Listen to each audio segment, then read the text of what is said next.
Что мне нравится в последнее время в компании LEGO, это то, что они начали активно работать с такими известными брендами, как Volkswagen, Volvo, Mercedes, Ferrari, опять же, да, уже неоднократно. Безусловно, все названные модели были представлены в виде больших наборов, можно сказать, флагманских каждый год. Каждый был флагманом в год своего появления. Набор, который мы будем рассматривать сегодня, это не просто флагман 2016 года. Я бы сказал, что это набор, который претендует стать флагманом среди флагманов. Флагманом среди суперкаров и, может быть, даже флагманом среди всей серии наборов LEGO Technics за ее 40-летнюю историю. Итак, встречаем Porsche 911 GT3 RS. Это автомобиль, который создан для трека. Здесь активно используются легкие композитные материалы. Здесь атмосферный 4-литровый двигатель и задний привод. Мощность двигателя 500 лошадиных сил. Коробка передач 7-ступенчатая с двумя сцеплениями.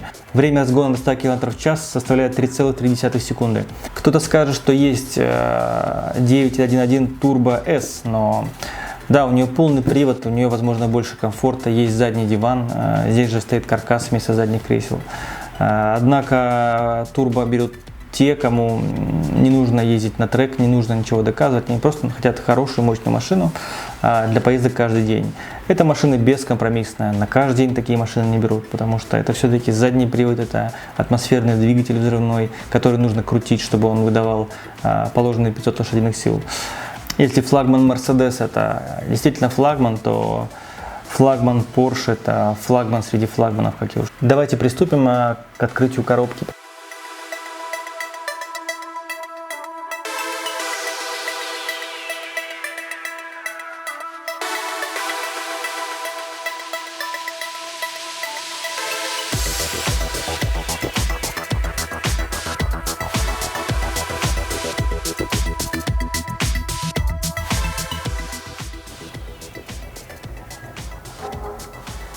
Здесь изображение основных узлов. Это ковши, мотор, подвеска с керамическими тормозами и салон.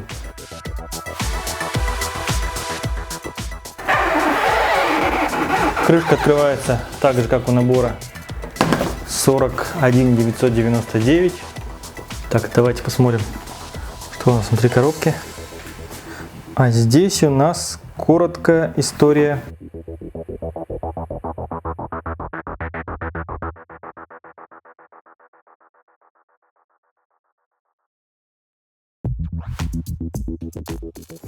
Давайте посмотрим содержимое.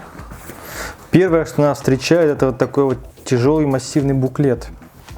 Нет, здесь нет твердого переплета, к сожалению, хотя можно было сделать. Но сама бумага, я скажу, толстая. Обложка толстая, несмотря ни на что. Вот такой буклет, увесистый, реально. Вы увидите толщину. Что у нас тут есть? Вот такой вот элитный буклет, или, можно сказать, премиальная инструкция. Жалко, что она не в твердом переплете, так бы я действительно поставил ее куда-нибудь на полку. Открываем. Нас встречает оглавление, вот такой ковш.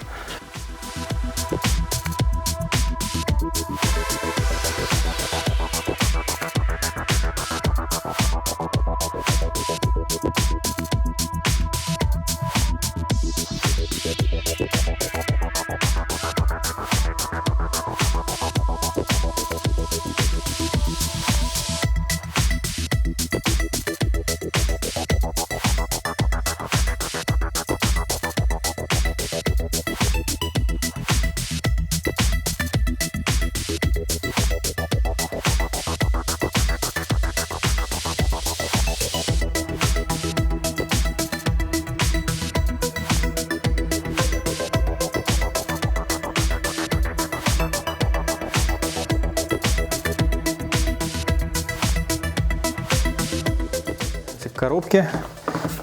Под инструкцией у нас лежал лист с наклейками. Так, далее у нас идет коробка. Здесь вот такие вот диски.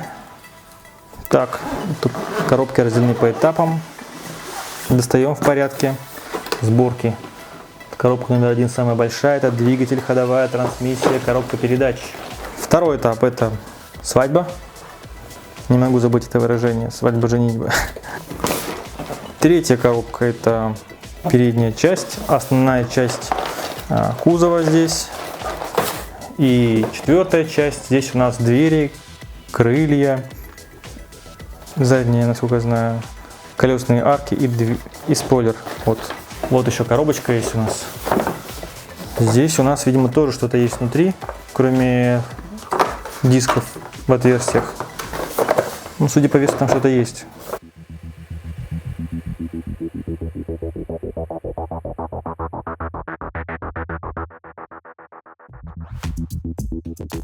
Здесь у нас парт-лист огромный, зацикливаться не будем.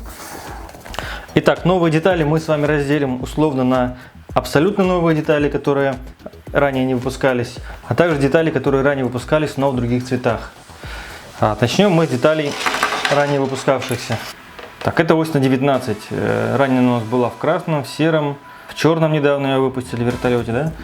Дальше у нас оранжевая гибкая ось на 12. Косая панель. Красный жесткий амортизатор.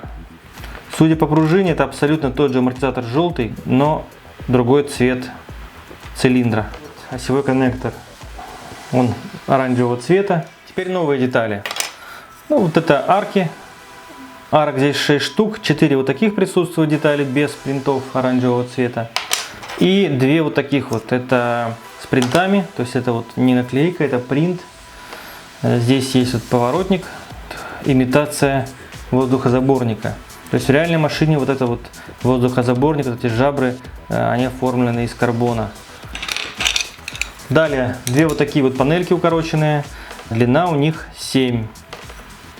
Очень полезная, на мой взгляд, панелька, особенно когда строишь кузова моделей, какие-то двери. Вот существующие панели на 11, они часто бывают слишком длинными, да, там, где нужно поставить. Теперь у нас есть вот такой вот короткий вариант. Коннектор длиной 3L. Здесь эта деталь в первую очередь нужна была для коробки передач. То есть сюда насаживается у нас муфта, и вот так она скользит. Скользит она свободно, как вы видите. Как вы помните, ранее деталь была вот такая. Здесь все намного жестче, то есть вот такого хода нет свободного, и даже если руками двигать, необходимо прилагать усилия. Вот такая вот передняя ступица у поршика. Черного цвета ее сделали. На самом деле такую ступицу следовало выпускать изначально на моделях LEGO Technic, на мой взгляд. Вместо вот этой вот. С такими шаровыми креплениями очень сложно сделать неразрезной мост, потому как при креплении сюда каких-то тяг она начинает болтаться.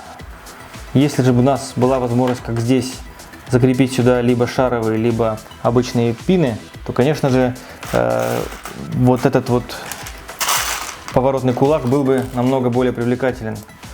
Вот я вам продемонстрирую, то есть можно использовать как пины, так и шаровые. Для неразрезных мостов вот такая конструкция была бы просто шикарна. Причем можно сделать наоборот, в обратную сторону, да. Здесь у нас шар уже не переставишь, он только с одной стороны идет. А здесь можно хоть так, хоть так.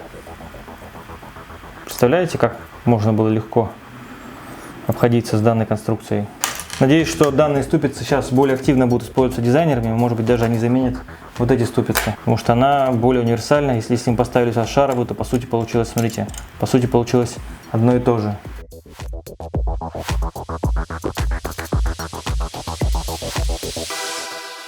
Забыл упомянуть о оси на 11.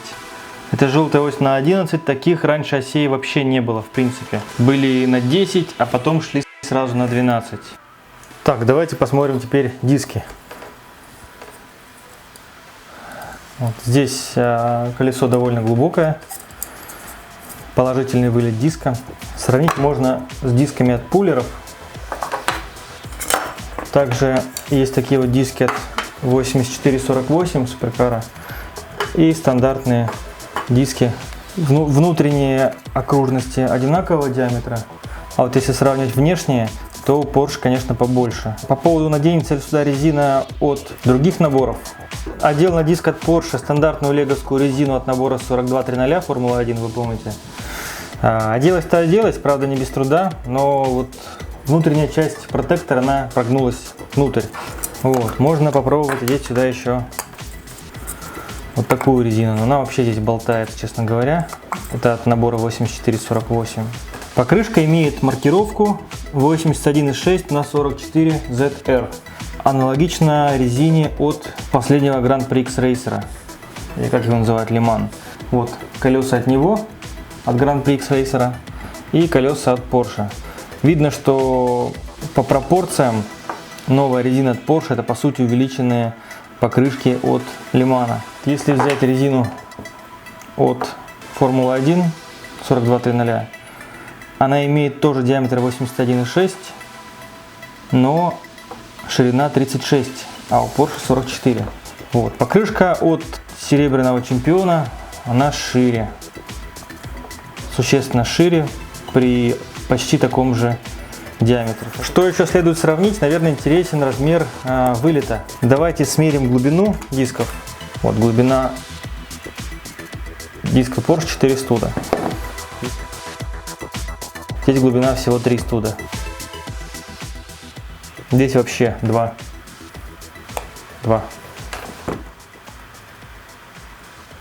Здесь тоже 2. Такие тайлики. Это у нас серийный номер с бардачка. Напоминаю, что у каждого набора этот номер будет свой уникальный. А второй это вот такие вот центральные гайки на колеса. Здесь, собственно, сама гайка нарисована и логотип RS.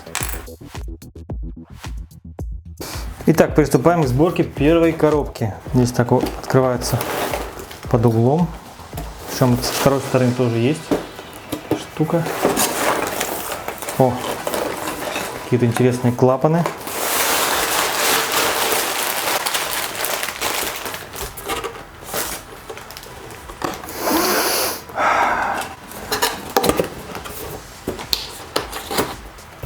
Шутка, коробка не герметичная.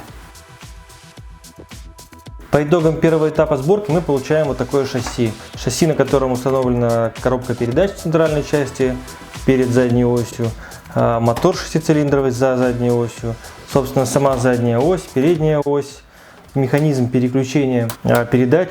Вот, давайте посмотрим подробнее. Первое, с чего мы начнем, это передняя подвеска. Вот как мы видим, такая подвеска здесь. Здесь у нас стоят по одному амортизатору на каждое колесо. Управляется поворот колес только с руля, то есть тут никакого hand of God не будет и нет. Руль делает полоборота в каждую сторону, то есть итого 180 градусов, по 90 градусов в каждую сторону. А поворот колес ограничивается вот такими стопорами, которые в принципе можно, наверное, модифицировать. Если убрать их,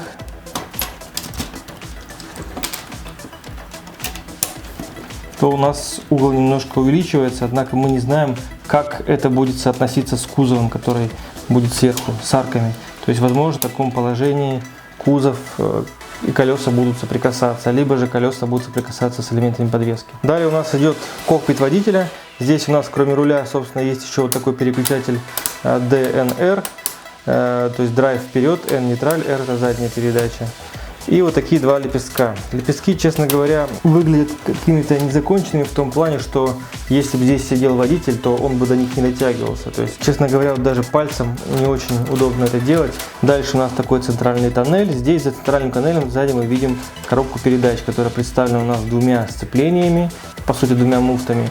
Есть вот такие тяги, которые при повороте вала последовательно переключают и отключают передачи. То есть включается первая на первой муфте, в этот момент на второй муфте ничего не включено. Далее мы переключаем на вторую, вторая муфта включает вторую передачу, первая переходит в нейтраль. Далее третья, четвертая и так далее, все это происходит последовательно. Есть также здесь вот такая белая шестерня в трансмиссии. Я как полагаю, это нужно для того, что если в коробке передач что-то по каким-то причинам не переключилось, в этом случае шестерня спасает. Задняя подвеска у нас имеет по 2 амортизатора на каждом колесе. Вес задней части машины больше, чем передней. На каждой ступице есть вот такие желтые тормоза, точнее тормозные механизмы, которые имитируют карбон керамический или керамический, точно не помню, тормозные механизмы. Передние колодки двигаются вместе с передней ступицей. За задней осью находится детализированный шестипоршневой двигатель. Кроме того, что здесь сам блок спрятан, есть еще определенная детализация. Это, во-первых, вот сверху такая система, то ли впуска, то ли выпуска, скорее всего впуск. Это выпускная система, 2 патрубка, которые могли быть на самом деле немножко побольше размером.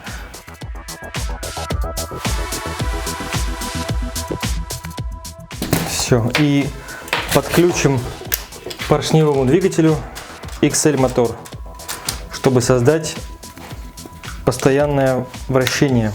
Итак, ребятки, компания LEGO очень любит делать нам сюрпризы. И сейчас я покажу вам один из них. Первая, вторая, третья, четвертая. Ничего не заметили? Давайте снова. Первая, вторая, третья, четвертая.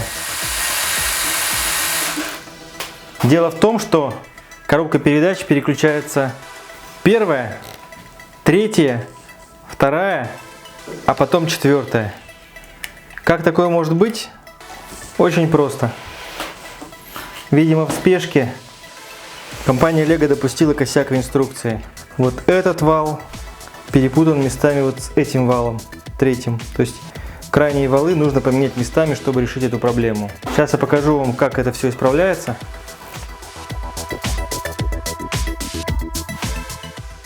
Вот этот мы достаем.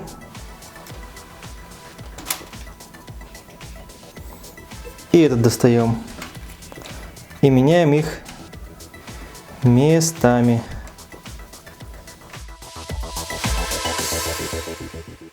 При включении режима Drive у нас была выставлена сразу первая передача. Мы видим примерную скорость вращения колес.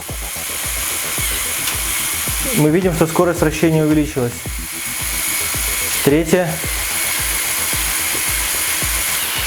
Четвертая. И теперь в обратном порядке. Третья. Вторая. Первая. А теперь давайте включим заднюю передачу. Для этого мы переведем режим коробки передач в положение R. Нейтраль. R.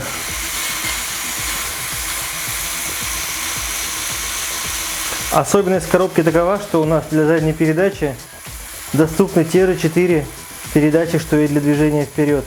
То есть сейчас у нас включена задняя первая. Мы можем сейчас легко включить заднюю вторую, заднюю третью и заднюю четвертую. И следующий вопрос. Поедет ли машина с мотором через коробку передач? Включаем мотор, первая передача. Драйв. Да, она поехала. Вторая. Разгоняется медленнее, но в итоге до большей скорости. Благодаря тому, что там есть белая шестерня, у нас нет резкого движения и срыва всех шестерней. Третья. Еще медленнее стартует, но при этом есть потенциал для разгона. Так, давайте попробуем сейчас четвертую. Я думаю, что просто будет трещать на месте.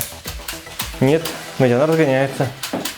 Если катать машину на нейтрале, то катается она легко. Радиус поворота не особо большой, но и не такой уж маленький, как ожидали многие. Можно, конечно, его улучшить, если мы здесь вот поменяем местами ограничители. Вот у нас радиус существенно уменьшается, точнее, видите, да? Надо понимать, что здесь нет рулевой трапеции Акермана, поэтому машине на таких катках будет не очень просто проходить повороты. Это первое. Второе, с убранными ограничителями колеса немножко как будто бы касаются элементов подвески. Да, есть немножко. Все, вот так она ездит свободно на нейтрале. Если мы ставим передачу, то нужно понимать, на какой передаче мы ездим. На первой более-менее едет. На второй есть некоторые проблемы, связанные с тем, что коробке передач приходится в холостую вращать передачу на отношение 24:8. И постоянно трещит белая шестерня защитная. Дальше все намного лучше уже. Третья передача и четвертая вообще едет легко. Легче только нейтраль.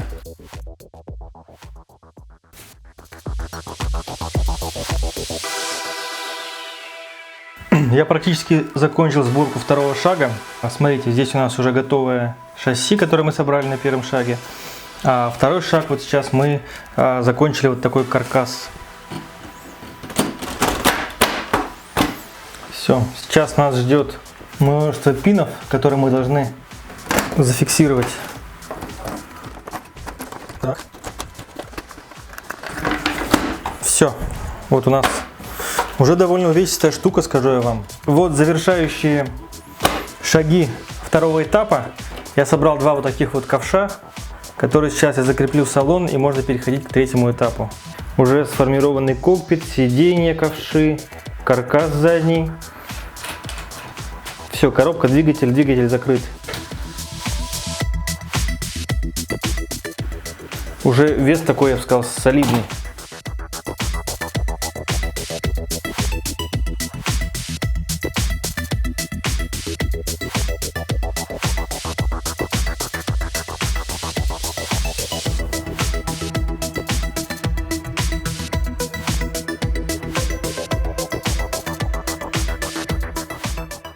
Я только что закончил третью коробку. Осталась четвертая. Вот такой вот козырек у нас. Капот, козырек, задние крылья. Осталось собрать передние крылья, передний бампер, фары, передние двери и стойки лобового стекла. Плюс панель приборов. Ну, кстати, еще спойлер.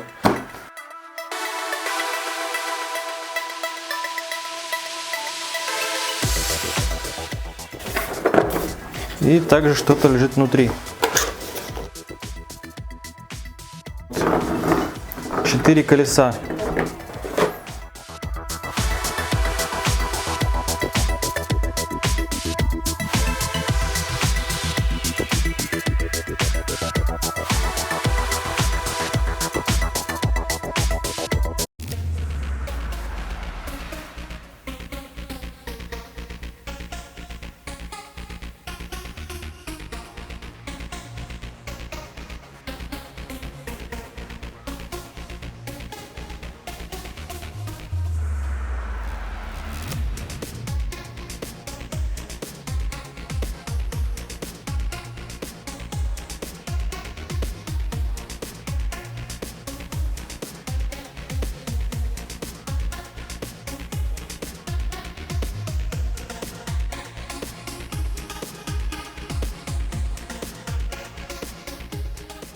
Так, машина легко катается, вне зависимости от того, на нейтрале она, либо на передаче. Правда, для некоторых передач есть исключения. Там, где первая и вторая передача, где быстро вращается поршневой двигатель, конечно, катать немножко сложнее.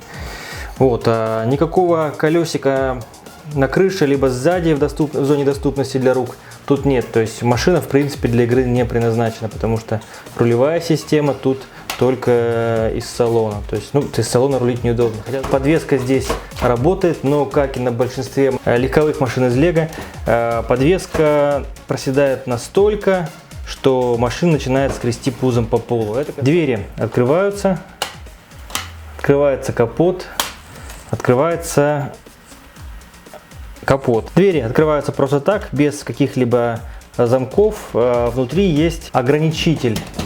Вот эти вот два лифтарма, которые складываются, они не дают двери открываться на слишком большой угол. Есть такие зеркала, они тоже чисто декоративные, как панели, никаких тут дополнительных тайлов тут нет. Сзади у нас вот такой вот спойлер. Он настраивается вручную, есть определенный ход, за счет фрикционных пинов все держится плотно. Он прикреплен к крышке капота. При открытии мы можем видеть двигатель, точнее только часть его, потому как и в настоящей в Лего модели двигатель скрыт за кожухом. Честно говоря, вот эти фары одно из самых неудачных мест модели, как и, в общем-то, весь зад. Он достаточно такой плоский получился, потому что вот эта часть, она идет плоская. Дизайнеры пытались за счет вот этой гибкой оси немножко придать округлость заду, но, к сожалению, мне не очень понравился результат. Есть также вот такие две панели, они также не очень закончены. Понятно, что там вот такая вырезка есть под номер, да, но все-таки в модели как-то все более плавно смотрится настоящий, чем здесь. Вот идет, торчат панели здесь, здесь. Есть две такие выхлопные трубы, которые тоже, мне кажется, могли быть либо серебристого цвета, либо просто быть побольше. Здесь у нас крышка бензобака, такая вот кругленькая. Фары передние выполнены с помощью тарелок. По-моему, это 4×4 тарелки. Под крышкой багажника у нас находится сумочка. Такой вот саквояж фирменный с логотипом Porsche. Такие вот здесь застежки с помощью наклеек сымитированные. Ручный минус, конечно, то, что вот снизу вот здесь ничем не закрыто. Хотя, наверное, это можно было как-то закрыть. Здесь тоже мне понравилось, что вот эта вот форма с помощью гибких осей придает некая округлость. Очень нравится мне этот переход здесь. В салоне у нас все как положено. Есть ковши, руль, переключатели. Вот это переключатели коробки передач. Одна ручка понижает, другая повышает. Нейтраль, драйв, задняя передача. Панель приборов сделана тоже очень классно, по-фирменному, где 3 шкалы, пересекающиеся в центре тахометр, слева спидометр, справа вспомогательные приборы. Вся рулевая колонка сделана достаточно массивно, это связано в первую очередь с механизмом переключения передач. Сам механизм не очень удобен с точки зрения его использования. Во-первых, тут никакие лепестки не торчат, то есть в принципе, даже водителю, если бы он здесь был какой-то, да, там человечек посадить, ему дотянуться вот до этих лепестков нереально, они должны быть ближе вот прямо под рулем. То есть, мне кажется, нужно было как-то сделать их, вынести сюда поближе. Не знаю, как бы это они реализовали, но я думаю, что можно было. То есть, по факту нам приходится сейчас отдирать вот эти вот огроменные лепестки, которые прижаты к стеночке, да, дергать вот за эти желтые. Один понижает передачу, этот повышает. Еще один момент, при переключении очень важно максимально четко производить операцию по переключению, потому что если вы чуть-чуть не дотянете, то у вас может получиться так, что одна передача воткнулась, а вторая до конца еще не разъединилась. 2 сцепления, поэтому на 2 разных сцеплениях будет 2 передачи воткнутые, поэтому вы, когда машину поведете, она у вас застопорится сразу. Благодаря тому, что в трансмиссии есть белая шестерня, дизайнеры позаботились, чтобы таким образом потребители не сломали коробку передач, там, не дай бог, шестерни, потому что если схватить машину и резко начать ее катать, а там будет 2 передачи включены, то ясно, что что-то может сразу сорваться, сломаться ось, и потом долго можно будет искать и заменять ее, разбирая всю модель. Вот она здесь. Серийный номер модели, который у каждого набора будет свой уникальный. Вот он. Можно будет получить доступ к какому-то контенту онлайн. Так, осталась рулевая система. Давайте сейчас покажу вам, как работает рулевая система. Руль делает всего полоборота в каждую сторону. Такой достаточно короткий, я бы сказал, даже очень короткая рейка. Я, честно говоря, сомневаюсь, что настоящие модели трековые также. Вот у нас такой угол. Да нормально, что и жаловаться, я не знаю. По поводу моторизации. Наверняка у всех возникнет такое желание. Учитывая размер модели, здесь это вообще никаких проблем не представляет. Единственное, что вам придется выкинуть потроха все. Самый простой вариант — это вот под панелью для размещения моторов. Вот там вот это пространство, вот эта вот ось, она идет к рулевой системе и рулю, то есть ее можно выкинуть сюда, вот серву, а ниже там со стороны днища, так скажем. Вот, а сюда можно разместить XL мотор, хотя одного XL здесь явно будет мало. Тут надо минимум 4 L мотора, 2 XL, либо 2 багги мотора. Если хочется хардкора совсем, можно достать, в общем, из задней части поршневой мотор, и проблем здесь не будет вообще, потому что место там просто море. Хоть 4 L мотора в ряд ставь, без проблем вообще.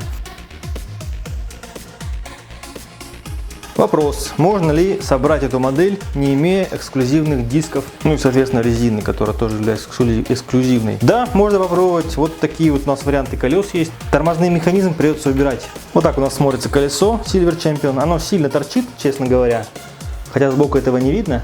Кстати, эти колеса даже шире, чем родные, то есть можно сделать вообще такой жесткий корч на этой резине. То есть спереди оставить стандартно, а вот такие.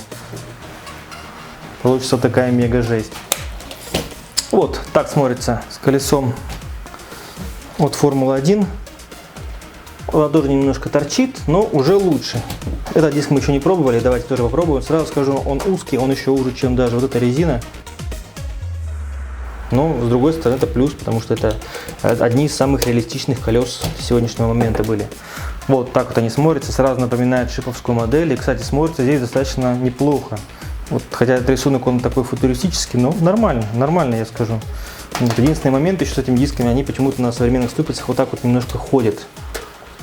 Как будто бы не до конца защелкиваются. С этим диском тоже тормозные механизмы будут мешать, потому что, видите, там есть ребра жесткости внутри. Колеса сели почти полностью в арку, что не может не радовать. И при повороте они не задевают ничего, при условии, что колесо сидит максимально туда далеко, то есть оно не вытащено, а туда максимально посажено. Вот диск. Это колесо торчит немножко сильнее из арки, чем предыдущее. Вот вы видите. Ну, тоже почти не задевает. Нет, при повороте задевает. Беда. Тоже стоит колесо прикольно, торчит сильнее всех и задевает тоже неплохо. Пару слов о подвеске. Подвеска здесь ничем особо не выделяется. Это все те же известные нам рычаги. Стоит у нас здесь два рычага. Если бы не тормозной механизм, сюда вполне можно было бы использовать старую ступицу, которая у нас была в наборе 42037, например. Поэтому единственное, для чего здесь нужна была новая ступица, это, полагаю, тормозные механизмы. Люфт подвески здесь имеется. Задняя подвеска сделана тоже по принципу последних моделей LEGO Technic. Это тонкие балки, которые использованы подвеска каждой стороны снизу и сверху. Тем самым у нас получается двухрычажная подвеска. Итак, давайте подведем итоги. Обзор получился довольно длинным. Хочется закончить как-то позитивно. Давайте начнем с минусов. Первый минус и самый существенный, это, конечно же, цена на этот набор. В России он будет стоить, точнее уже стоит 29 900 рублей. Те, кто продают этот набор за такие деньги, вы сумасшедшие. Я не рекомендую покупать набор по такой цене у вас. 29 900 это 450 долларов. Это на 50% дороже, чем в остальном мире. Целых 150 баксов. Вот в Америке 300 баксов, у нас 450. Отлично. Минусы по дизайну. По дизайну мне не нравится ряд мелочей. Вот, например, зеркала. Я считаю, зеркала можно было сделать из LEGO System вместо этих вот панелек, которые даже никоим образом не декорировали. Из LEGO System оранжевые кубики, там какие-то слопы слепили бы, было бы отлично. Зад мне вот этот тоже не нравится, кажется он плосковатым, и вот эта вот гибкая ось никак его не исправляет. Фары вот эти прямо просто ужасные, потому что они такие квадратные, угловатые какие-то, убогие просто фары. По дизайну, в общем-то, следующие еще моменты есть, это дизайн рулевой колонки, но это больше уже, наверное, технический момент. Поэтому переходим к техническим минусам. Самый большой минус этого набора — это коробка передач. Она глючит, потому что реально иногда при переключении одна передача втыкается, вторая не успевает рассоединиться, поэтому происходит ступор коробки передач. Спасибо, что сделали шестерню белую, которая спасает от таких ситуаций и от многих других. Это был первый минус технический. Второй — это вот салон.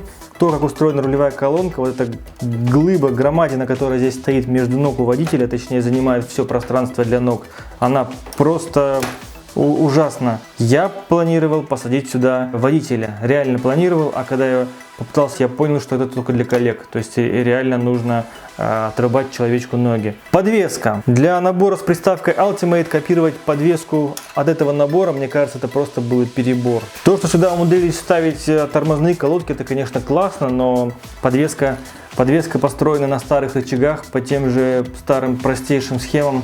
Сделали диски, могли бы что-то с подвеской придумать. К тому же огромные люфты на колесах. Это еще дополнительный минус, который раздражает. Возвращаемся к месту водителя. Вот эти вот лепестки, которые прибиты здесь практически к панели приборов, и до которых ни один нормальный водитель просто не в силах дотянуться, потому как руль здесь, а лепестки, они, соответственно, тоже должны быть под рулем. Они на то и называются подрулевыми, верно? Так вот, они, мало того, что их здесь водитель практически до них не дотянется, таких еще и, собственно, нам, людям, переключать неудобно, потому как вот за эти вот желтые буши, нет, это не то, что должно быть. Белые резинки, кошмарно просто. Но резинки, я считаю, что это перебор, ребята, с резинками. Тем более на виду. Это ж премиум, вы что? Резинки. На голову себе резинки натяните. Кузов. Было бы приятно, конечно, если бы кузов снимался полностью, так как во время сборки нам все какой-то модульностью кормили, что, мол, мы собираем сначала шасси, потом клетку водителя, потом кузов. Так сделали бы так, чтобы при снятии 3, 5, 10 пинов кузов можно было целиком поднять и похвастаться товарищу: смотри, как у меня коробка передач работает. Пусть на полке стоит, да, 30-ка, но смотри, какая коробка передач. А так придешь, покажешь, ну да, машина, какой там двигатель, какая коробка передач. В жизни никто не увидит там, как эти поршни двигаются. Если мы вернемся к набору 8880, он был обычным флагманом, без всяких Ultimate приставок. Тем не менее, там было функций раза в 2, если не в 3 больше, чем здесь. И надо было что-то придумать. Да, я понимаю, это Porsche, вы сделали все, что могли, задний привод, передний сюда нельзя было втыкать, мотор, коробка передач сделана. Но все равно, я не знаю, сделайте козырьки какие-то от солнца. Что-то же можно было еще придумать, чтобы расширить функциональность этой Ultimate модели. В общем, за 20 с лишним лет можно было что-то придумать дополнительно. Не знаю, выпустить какие-то детали специальные, специфические, либо просто придумать из имеющихся деталей какие-то дополнительные вещи. Идей мало у вас, идей. Деградация. Теперь давайте о плюсах. Плюс первый, это, конечно, внешний вид. То, что дизайнерам удалось передать фирменный стиль марки Porsche, это однозначно у них получилось на 100%. Модель узнаваема практически со всех ракурсов. И ее массивность, вот это вот, да. А машина действительно массивная, потому как таких огромных наборов еще не было у Lego Technic. И этот яркий оранжевый цвет, просто это вот... Ребята, это классно. Спасибо, что вы не сделали ее черной, красной, зеленой или еще какой-либо. Это вот самый лучший вариант. Понравились диски, да, спасибо, что вы сделали такие прекрасные диски. Они хоть и фирменные поршевские, но я уверен, что их можно на разных моделях применить подобного масштаба. Теперь у нас будут такие шикарные диски, и мы начнем думать, что же нам собирать. Новые передние ступицы. Такими они должны были быть с самого начала. Я не знаю, зачем выпустили то убожество с шаровыми, которое нельзя не перевернуть шары, не вставить пины, и мосты с ними не построить, не разрезные. В общем, надо было сразу головой думать. Также понравились новые короткие панели, вот эти вот маленькие, скругленные. Они действительно пригодятся, потому как очень часто при стайлинге не хватает вот таких вот маленьких панелей, приходится изловчаться за счет вот этих треугольных панелей, которые бывают смотрятся совсем не так. Если говорить о каких-то отдельных дизайнерских моментах, мне понравилась детализация машины, мне очень понравился передний бампер, вот эти сплиттеры все, воздухозаборники. Мне понравился спойлер, мне понравились сиденья, ковши. Детализация мотора тоже, несмотря на то, что его не видно, сделана прекрасно. Что касается модернизации, здесь тоже очень много пространства для творчества. Можно под капот чего-то вставить, убрать мотор, убрать коробку передач. Места много сюда, реально 4 баги мотора впихнуть и при этом каждый запитать своим блоком питания. Я уверен, что рано или поздно это можно будет сделать. Дайте мне второй такой набор, этот я не хочу разбирать. Я соберу вам на 4 баги моторов Porsche. В общем, все. По плюсам, по минусам все сказал. Для игры данная модель не подходит совсем. Здесь нет никаких каких-то управляющих элементов, чтобы можно было ее катать. Да? Если вы достаточно смелый и у вас есть запчасти, вы можете собрать ее сами из имеющихся деталей. Для этого вам не нужны эти диски, я показал, что прекрасно другие колеса можно адаптировать. Вам не нужны эти арки, вы сюда можете гибкие оси зафигачить. Коробку передач вы можете вообще ее не делать, можете поставить моторы, да. Кузов можно собрать из имеющихся деталей. Все здесь возможно. Если вы все-таки решили купить эту модель, то имейте в виду, что вау-эффект, который вас сейчас просто сокрушил, эту модель вам будет потом жалко разобрать. Оранжевые детали использовать таким варварским способом, ну, ребята, я не знаю. Я думаю, что многие детали просто будут валяться, если вы разберете эту модель. Эти арки, они останутся невостребованными. Покупать ради колес, нет, тоже не вижу смысла. Лучше на 3D принтере напечатанные заказать. Лучше потратить 30 тысяч на покупку, я не знаю, там, Volvo Arax или 2 Arax возьмите. У вас будет куча деталей, в 2 раза больше деталей, электрика будет по сравнению с этим набором. Рекомендую модель эту в первую очередь коллекционерам, тем, кто поставит ее на полку. Да, коллекционер должен обладать существенной суммой для покупки. Также, если вы хотите модифицировать набор, тоже будьте готовы вложить существенную сумму, потому что здесь надо очень много электрики напихать, чтобы сделать что-то действительно классное. Исходя из интервью дизайнеров в книге, я понял, что это только начало серии, что Ultimate Cars у них регулярно будут выходить, возможно, через 2 года мы увидим что-то новое, в таком же размере. И это классно, если эта тема пойдет вперед. Дизайнеры учтут ошибки прошлого и начнут что-то действительно менять, выпускать новые детали. Потому как цена реально огромная, ее надо чем-то оправдывать, не просто коробкой с книжкой. Машина классная, но насчет Ultimate я не знаю, ничего революционного в этом наборе нет. Нет тут ничего революционного, обычная эволюция. Дизайнеры, которые собирают модели сами среди фанатского сообщества, бывает даже лучше собирают и технически более совершенно и продвинуто. У каждого флагмана есть свои недостатки. Вы только вспомните, сколько бывает желчи в форумах, когда размещают новые модели, когда они выходят в продажу. Сколько критики в адрес того же Мерседеса, Volvo было, не знаю, Краулер, там, Унимог. Во всех этих моделях находились существенные недостатки, тем не менее все покупают их. И про эту машину тоже сейчас будет лить очень много грязи. Несмотря на все недостатки, я считаю, что проект удался, и это просто отличная модель. Единственное, что в нашей стране я не рекомендую ее покупки. Я вижу мелкие недостатки этой модели. В целом у меня осталось положительное впечатление. Вся эта мелочь, которые нарыли, все это исправимо. Поэтому, если вы фанат, если у вас есть возможность купить его, желательно не в России, обязательно берите набор вот такой вот. Спасибо компании LEGO за предоставленный набор на обзор. Отдельное спасибо московскому офису, который оперативно переслал мне эту модель. И я получил ее не через 3 недели, как это обычно бывает, а буквально через 7 дней. Все. Вперед в магазин, зарабатывать денежки, экономить на дошираке. Пока.